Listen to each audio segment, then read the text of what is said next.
दोस्तों आज देख रहे हैं प्लान न्यूज और प्लान न्यूज में आप सभी का स्वागत है। अभी मेरी मौजूदगी है जिला मऊ और नंदौर के बहुत ही करीबी मेरी मौजूदगी है।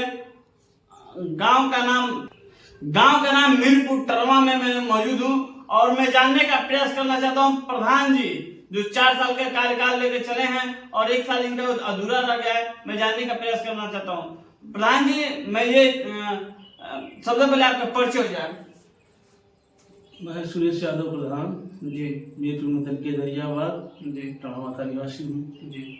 प्रधान जी मैं ये जानने का प्रयास करना चाहता हूँ, राज्य पंचायती द्वारा 2 प्रधानों का चुना गया, क्या राज्य में 2 ही प्रधान को क्यों चुना गया?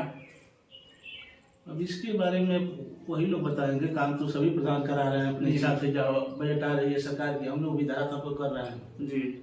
प्रधान जी ये मैं जानने का प्रयास करूंगा कि 4 साल का आपका कार्यकाल रहा, कौन कौन सा रहा और कौन कौन काम आप 4 साल के अंदर में किए हैं?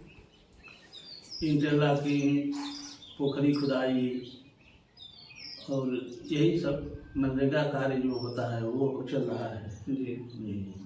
प्रधान जी ये मैं जानने का प्रयास करूंगा कि 1 साल का आपका काम अधूरा रह गया है, इसमें क्या चीज 1 साल आपका समय रह गया है और 1 साल के अंदर में आपका कौन सा काम अधूरा रह गया है, ये जानने का प्रयास करना चाहता हूँ। जो काम आपका बाकी है वही जनता के हित में नाली खंजा जो भी अवशेष बचा है उसको हम लोग पूर्ति करेंगे जी। जो भी कार्य अधूरा रहेगा उसको हम लोग समर्पित जो आएगा बजट उसके हिसाब से करते रहेंगे। जो भी कार्य हुआ है प्रधान जी किस किस्मत से कार्य हुआ है, किस किस्मत से पैसा आया हुआ है? वो वही मनरेगा राजवीर से जो धनराशि है अलग अलग पॉइंट से अलग अलग बजट से जो कार्य होता है बहुत